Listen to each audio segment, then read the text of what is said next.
Gulistan news में एक बार फिर आप सभी का स्वागत करते हैं। लगातार हम लेह लद्दाख से अपडेट दे रहे हैं और इन दिनों लद्दाख के अंदर लद्दाख के लेह ज़िले में यूथ जो है पॉलिटिक्स ज्वाइन कर रहे हैं। कल हमने कांग्रेस के कुछ यूथ लीडर्स से बात की थी जिन्होंने रिसेंटली स्टूडेंट एक्टिविस्ट के बाद स्टूडेंट रिप्रेजेंटेटिव रहने के बाद उन्होंने कांग्रेस का हाथ थाम लिया था। इसी तरह से आज हमारे साथ बात करने के लिए मौजूद है पुंसोक तोपगेल, जिन्होंने रिसेंटली बीजेपी ज्वाइन किया है और फॉर्मर स्टूडेंट एक्टिविस्ट के साथ साथ स्टूडेंट रिप्रेजेंटेटिव के प्रेसिडेंट भी रह चुके हैं। पुंसोक तोपगेल हमारे साथ बात करने के लिए बहुत बहुत शुक्रिया।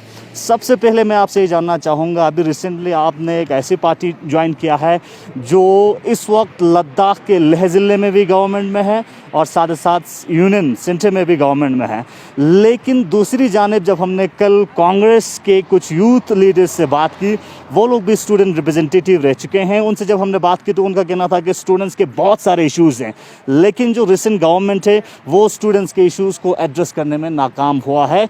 आप क्या कहेंगे? चूँकि आप सत्ताधार पार्टी में हैं, आप इशू को ऊपर उठा सकते हैं, क्या कहेंगे आप? सबसे पहले तो मैं आप लोगों को धन्यवाद देना चाहता हूं और मुझे इनवाइट करने के लिए। मैं बीजेपी ने जो काम किया स्टूडेंट्स के लिए वो आज़ादी के बाद 70 सालों के बाद किसी दूसरे गवर्नमेंट ने नहीं किया। रिसेंटली हमें यूनिवर्सिटी दिया, हमें मेडिकल कॉलेज दिया गया और जितने भी हमारे स्टूडेंट्स के प्रॉब्लम्स थे उसको सॉर्ट आउट कर दिया और बहुत सारे हमारे यूथ के जो जितने भी डिमांड्स थे उसको फुलफ़िल किया और आगे भी करेंगे। इसलिए बीजेपी ऐसा पार्टी है जो लद्दाख को आगे ले जा सकते हैं। रिसेंटली अगर हम जे.एंड.के बैंक की पीओ के रिक्रूटमेंट की बात करें, उसमें लद्दाख को एक्सक्लूड किया गया, लद्दाख के स्टूडेंट्स एलिजिबल नहीं थे। इस हवाले से आपने जो एस्पायरेंट्स है उनके साथ मुलाकात करके आप एमपी साहब के साथ मिले और वहाँ से भी कॉन्क्रीट सोल्यूशन निकलते हुए नज़र नहीं आया। जो हमारे जॉब्स है हमारे बहुत सारे जॉब्स लद्दाख के लिए निकलने वाले, वो इसी का वेट कर रहे, डोमिसाइल लोन आने हैं, इसलिए थोड़ा सा रुक रहे ताकि हमारे जॉब हमें लद्दाखियों को मिले, ना कि दूसरे बढ़ सके। तो अगर आप अभी जॉब निकल देंगे, हमारे पास कोई भी सेफ गार्ड नहीं है, तो अगर इस वक्त हम अनाउंस भी कर लेंगे तो बहुत सारे बाहर से आ जाएंगे, तब आप कहेंगे कि बाहर से क्यों आने दे रहे हो। इसीलिए हमने इस सारे जॉब को रोक के रखा है। डोमिसाइल लॉ जल्दी आने वाले, जैसे डोमिसाइल लॉ आएंगे उसके बाद सारे जॉब्स निकलेंगे। ऐसा नहीं कि अभी यूटी जो हुआ है लगभग 1 साल ही हुआ है। अभी हमारे जब आज़ादी मिले थे हमें 1947 के बाद जो ड्राफ्टिंग कमेटी के जो कॉन्स्टिट्यूशन का ड्राफ्ट बनने में ही 2 साल 11 महीने लग गए थे। तो अभी यूटी तो हमें बने हुए एक ही साल हुआ है, थोड़ा सा टाइम लगेगा। ये सारा जो भी हमारी डिमांड्स है वो फुलफ़िल किया जाएगा। वैसे ये जो आप बात कर रहे हैं वो उसको कहना बहुत आसान है बट करना मुश्किल है। जो हमने पिछले 40-50 साल में देख लिया, हमारे जितने भी हमारे लीडर्स थे, चाहे हमारे रिलीजियस लीडर थे, हमारे पॉलिटिकल लीडर्स थे, सभी ने यूटीज का मांग किया था। जब हमारे बाकुला रिम्पोचे, थुप्स्तान सेवांग जी, हमारे एलबीए के बहुत सारे लीडर्स और नावांग दोरजे तोपदन जी ने, जिन्होंने ये यूटी के लिए बलिदान दिया है, उनको पता होगा कि यूटी का ये असली मकसद क्या है, क्यों उन्होंने डिमांड किया है। ये अभी आजकल के ये जो युवा है उनको नहीं पता है कि उन्होंने कुछ देखा नहीं है पिछले साल, ये 50-60 सालों में कितना हमने लद्दाख में प्रॉब्लम हमें फेस किया है। और जब हमारे नितिन गडकरी जी यहाँ पर पोलो ग्राउंड में बोला था कि 6 महीने में यूटी देंगे, तब कांग्रेस वाले ये बोल रहे थे कि हाँ, कहाँ है यूटी, हमारे जो हमारे यूटी 6 महीने में देने वाले हैं। जब यूटी हमें मिल गया तब बोलते हैं कि हाँ, यूटी के लिए ये यूटी थोड़ी है, इसमें तो इंजन नहीं है। तो ये उनका पॉलिटिकल जो बयान है वो तो चलता रहेगा। हमें उसमें ना नज़र देके जो हमारे पास आया है, हमारे डेवलपमेंट हो रहा है। अभी हमें रिसेंटली राउंड अबाउट अभी हमारे लद्दाख को 6000 करोड़ अभी सेंक्शन हुआ है यूटी बनने के बाद डेवलपमेंट फ़ंड के लिए। पहले हमारे के पास बजट कितना था, 700 करोड़, उसमें कुछ नहीं होता था। अब बहुत सारे डेवलपमेंट हो रहा है। अभी यूटी जस्ट 1 साल ही हुआ है, थोड़ा टाइम लगेगा सब कुछ बनने में। अगर आपको फिर भी अगर प्रॉब्लम आएंगे तो अगर यूटी पूरा बन गया, सारा कुछ बिजनेस रूल, ये जो सेफगार्ड वगैरह, उसके बाद आप क्वेश्चन पूछें, तब ज़्यादा अच्छा रहेगा। ना कि पहली जैसे बच्चे पैदा होते हैं उसको चलना सिखाएंगे या उसको बोलेंगे। एक लद्दाख में एक थोड़ा सा मैं आपको बताता हूँ। एक बार किसी बच्चा पैदा हुआ, वो पिता वो मतलब कि मायूस हो गया, बोला कि मेरे को बच्चा पैदा हुआ तो खुशी की बात है। उन्होंने कहा कि नहीं, खुशी की बात ये थोड़ी ना है, ये तो इस पे सर पे बाल नहीं है, ये नंगा पैदा हुआ, ये बोल नहीं सकता। तो ऐसा ही कुछ हमारे कांग्रेस वाले बोल रहे हैं।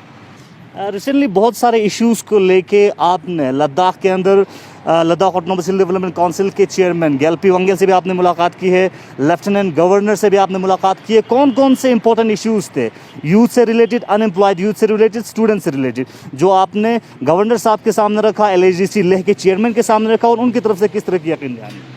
मैं यूथ जो हमारे लद्दाख के जम्मू कश्मीर के बैंक एस्पिरेंट्स है, उनको लेके मैं MP साहब के साथ वहाँ पर मिला, और LG साहब से मिला, और हमारे CC साहब से भी मिला। क्योंकि हमारे एक थोड़ा सा टेक्निकली प्रॉब्लम आ रहा था हमें, क्योंकि जम्मू कश्मीर बैंक में जो वहाँ के जम्मू कश्मीर के निवासी है, वहाँ पर डोमिसाइल लॉ अप्लाई हो चुका है और लद्दाख में आने वाले हैं। इसी बीच में हमारे ये जॉब्स है, उसमें थोड़ा सा टेक्निकल प्रॉब्लम आ रहा था। इसी के विषय में हम वहाँ पर LG साहब और CC और हमारे MP साहब से मिलने के लिए गए थे। तो वहाँ से किस तरह की यकीन दहानी मिली, किस तरह की एश्योरेंस जो अनएम्प्लॉयड यूथ है जो इस वक्त कन्फ्यूजन का शिकार हो रहे हैं उनके लिए? तो ये हमारे लिए यही है कि हमें जल्द से जल्द हमारे डोमिसाइल लॉ आने वाले, तब हमारे जितने भी प्रॉब्लम्स होंगे जो अनएम्प्लॉयमेंट यूथ के, वो सॉर्ट आउट हो जाएंगे। और अभी रिसेंटली हमारे जो जम्मू कश्मीर के जो बैंक के एस्पिरेंट्स है, उनका अभी हमारे काम चल रहा है। मैं उनके साथ हमेशा साथ काम कर रहा हूँ, जितने भी हमारे इश्यूज़ है उसको टेकअप करने के लिए, और हमें उम्मीद है जल्द से जल्द इसका सॉल्यूशन निकलेंगे।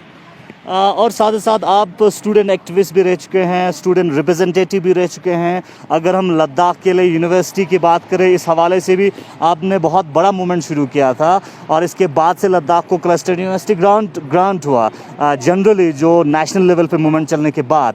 तो अब भी स्टूडेंट्स के इश्यूज़ को आप बहुत अच्छी तरह से जानते हैं। स्टूडेंट्स की लद्दाख के अंदर बहुत सारे इश्यूज़ हैं। रिसेंटली अभी जो है यूनिवर्सिटी एस्टेब्लिश हुई है, लेकिन उसमें भी बेहतरी लाने की बहुत ज़रूरत है, और बाकी सारे इश्यूज़ है।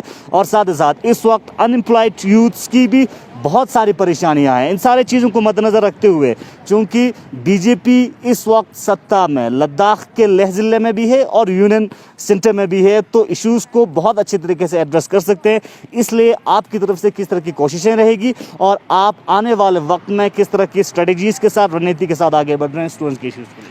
हाँ, मेरा बीजेपी में जोड़ने का मकसद ही यही था कि ये रूलिंग पार्टी है, ये कुछ करने वाले पार्टी है, क्योंकि ना कि वो सिर्फ मीडिया में बैठ के भाषण देने वाले पार्टी, ये ग्राउंड पे आके काम करने वाले पार्टी। इसीलिए मैं जोड़ा हूँ। तो अभी मैं जोड़ के हफ्ते भी नहीं हुआ, मैं स्टूडेंट के लिए, इश्यूज़ के लिए काम करना स्टार्ट कर दिया हूँ। अभी मैं जितना भी हमारे स्टूडेंट्स के इश्यूज़ होंगे, मैं कोशिश करूँगा कि जो भी हमारे प्रॉब्लम्स होंगे उसका सोल्यूशन मिले। जी, बहुत बहुत शुक्रिया। हमारे साथ बात कर रहे थे पुंसोक तोपगेल, रिसेंटली जिन्होंने बीजेपी में ज्वाइन किया है। बीजेपी के यूथ लीडर, इनका साफ साफ ये कहना है कि बीजेपी में इसलिए ज्वाइन किया है क्योंकि बीजेपी काम करने वाली पार्टी है। लेकिन दूसरी जानब लद्दाख के अंदर अगर हम अपोजिशन की बात करें या बाकी स्टूडेंट्स की बात करें, उनकी काफ़ी खदशा है। आने वाले वक्त में ये देखना है कि स्टूडेंट्स के इन इश्यूज़ को लेके, अनएम्प्लॉयड यूथ्स के इश्यूज़ को लेके किस तरह के एड्रेस किया जाता है। गुलिस्तान न्यूज़ के लिए लेह लद्दाख से रिगजिन नमगेल के साथ मोहम्मद इसाक।